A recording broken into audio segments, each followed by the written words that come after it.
Your brain is trained to recognize what you tell it is important, right? That's why we need to be careful the things that we consume. You are very vulnerable just because of the nature of the brain and how the brain works. If you say, I am not creative, guess what? Your brain will find ways to prove that to you.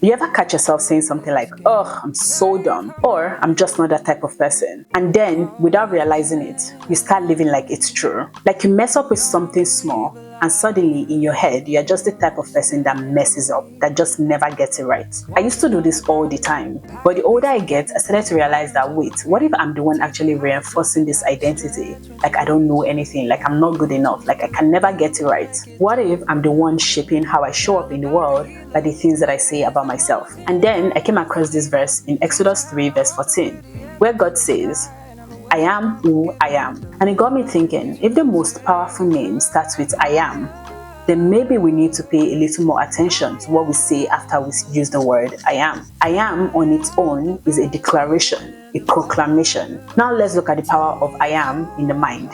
Have you ever heard about the part of the brain called the Reticular Activating System? This part of the brain filters information. That's why, for example, if you want to get a car, right, you have a specific type of car in mind, all of a sudden when you go out, everything you see is exactly that car. I know this because when I wanted to buy a car, right, I was doing a lot of research into like which car I wanted.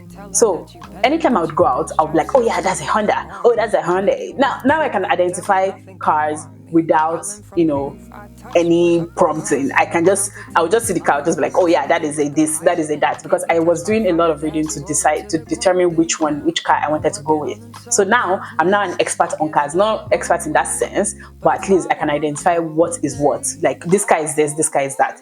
Before that, I did not care and I did not really know which one is what. I just know that, yeah, a car is a car, okay? Some people want a Range Rover, some people want a Jeep. So I didn't really care though. I didn't really care about what they look like. I just knew the names in my head, but I didn't really care about what they look like.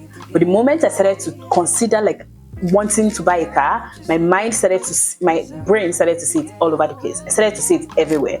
So I wanted a Honda, right? And everywhere I would go, I would see Honda.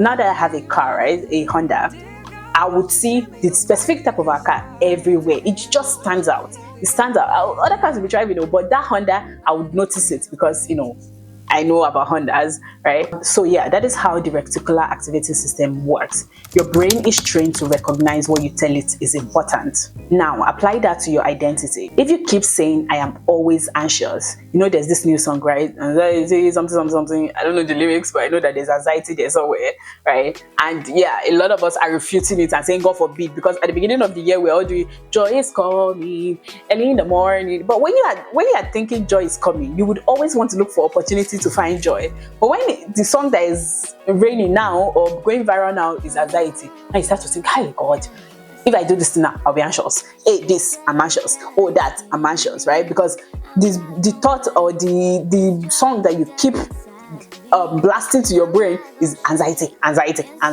right? That's why we need to be careful the things that we consume, right? And the Bible talks about this, right? Like protect your ears, protect your eyes, because you are very vulnerable. You are vulnerable just because of the nature of the brain and how the brain works. When you're thinking to yourself, I am always anxious, your brain is literally filtering your world through that belief. If you say, I am not creative, guess what? Your brain will find ways to prove that to you. It's science, but it's also a deeper truth about how we shape our lives. And to be honest, most of us didn't even come up with these I am statements about ourselves. Somewhere along the way, somewhere along our journey, somebody has said something about us that we've now carried and owned as our own identity, rather than refusing it and rejecting it at that point in time. Okay, instead of rejecting and being like, God forbid, that's not me. If you're Nigerian, you probably know this thing where anytime you want to think a bad thought, you'll be like, God forbid, not me. This is not my case. You say it at the back of your mind before you say something, right? That's how we are trained, because we are trained to pay attention to the words that we are using to describe ourselves, or to the words that we are using to describe our future, for example. If you're the type of person where, somewhere along your life, someone told you that you're not good enough, you're not smart enough, you will never be anything, you would notice that sometimes, right? I would say sometimes people post on social media talking about how one teacher in high school or kindergarten, so a teacher somewhere along their journey told them that they would never succeed or they will never be a doctor, and they would decide by themselves that, you know what, I will actually prove you wrong. That what you say about me is not who I am. It doesn't define me. It's just your opinion of me, right? And a lot of time, these people will actually do the opposite of what people have said about their lives.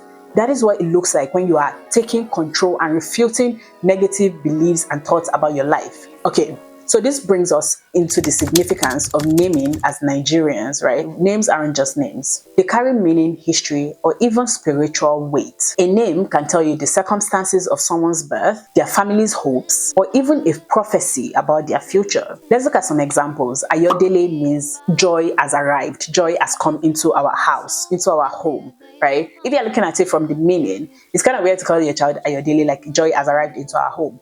But this is how Nigerian parents think. Another example is Ifedayo, which means love has become joy. Another one is Ayomide, like my joy has arrived, right? Nigerians, they are very, very, very intentional when it comes to naming their children. The child that is named Ayomide, for example, which means my joy has arrived. They are constantly hearing that declaration over their life every time the name is called. Ayomide. It's almost like you are even praying for yourself. My joy has arrived. When you call the name in its fullness and power, you would really be declaring it over your own life as well. Not just the life of the person that owns the name, but also the life of the people that call the name. And it's like an I am statement from birth. However, it also makes me a little sad, right, when we migrate, because these things, they work perfectly, they work fine in Nigeria, because almost everybody in Nigeria knows how to pronounce a Nigerian name, right? Except if someone from a different ethnicity or ethnic group, they might struggle to pronounce your name. However, it is easier for people in your culture to pronounce your name.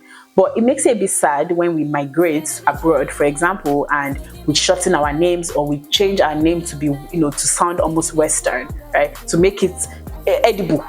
I don't even know the word to use to non-Nigerians. Instead of calling myself Anike, the name that my mother gave me, I would be calling myself Nikki. What does Nikki even mean? It means nothing.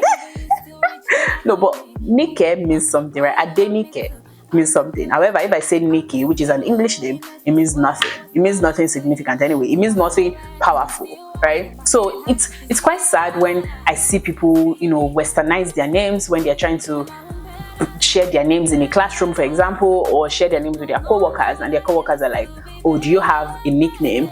It takes away from the declaration that God has, our parents has called us into. Our parents has declared over our lives. When we stop using the name that carries the weight and significance, and we start to use the shortened or abbreviated version of our names, it just waters down the impact. It waters down the impact that our names are meant to make or carry. Now, of course, this isn't just cultural, it's also biblical as well. In the Bible, you'll see that God changed the names of some people, which later changed their destiny. For example, Abraham. God literally changed his name from Abram to Abraham, which means the father of many nations. And this was before he even had a kid. God did not wait for him to be the father of many nations to give him that name.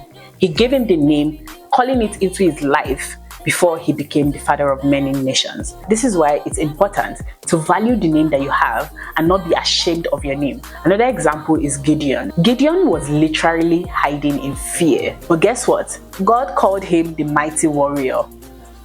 A man that is hiding in fear. And God came and said, you, my child, you are the mighty warrior. God wasn't calling them based on where they were, but he was calling them based on who they were meant to be. What if is doing the same with you? Okay. Let's get practical. I want you to take a moment to think about the I am statement you've been using over your life. What's the first thing you say when you mess up? What's your default description of yourself? Are you the type to always think, I am not enough, I am always anxious, I am just not that kind of person?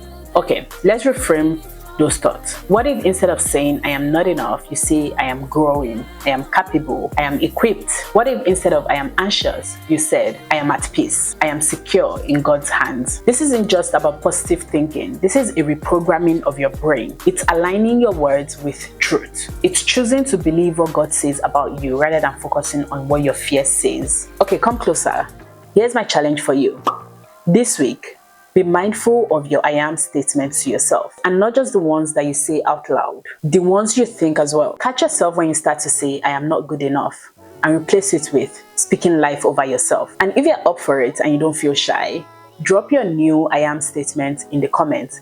Whatever thought that you have or currently having or had today you're watching the video, reframe it and write your new I am statement in the comments. It doesn't matter if you don't even need to address it to me, you don't even need to greet me. Just make a comment and say, my new I am statement about myself this week is that this. If you've been thinking, oh, I'm such an anxious wreck, reframe it.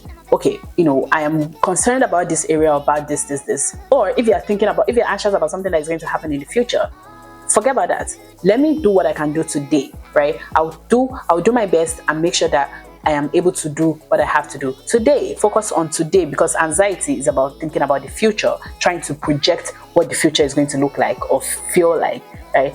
Forget about that. Focus on what you can handle today. So that way you are able to reframe your thoughts and give yourself grace. I'm very much pro grace, okay?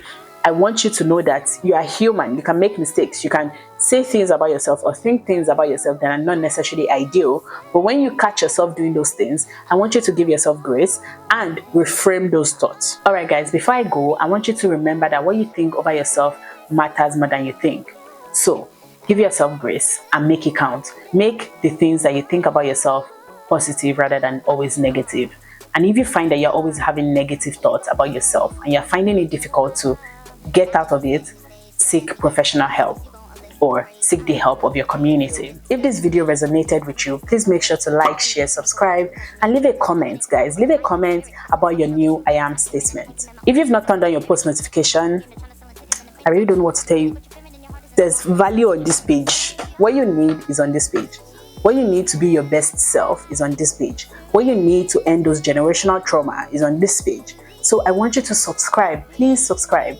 Subscribe and turn on your post notification bell, because sometimes when the video is not having a lot of views, YouTube might not recommend it to you. And I don't want you to lose my video or miss my video because it wasn't recommended to you. So just turn on your post notification bell so that way you can hit watch really quickly, okay? Once you see it, be like, oh yeah, Anika has uploaded, and then you click and you watch. All right, guys, thank you so much for watching. I hope that you learned one or two things from this video, and I hope that it helps you as you navigate and go further this year. Okay, thank you so much for watching, and I'll see you in my next one. Bye.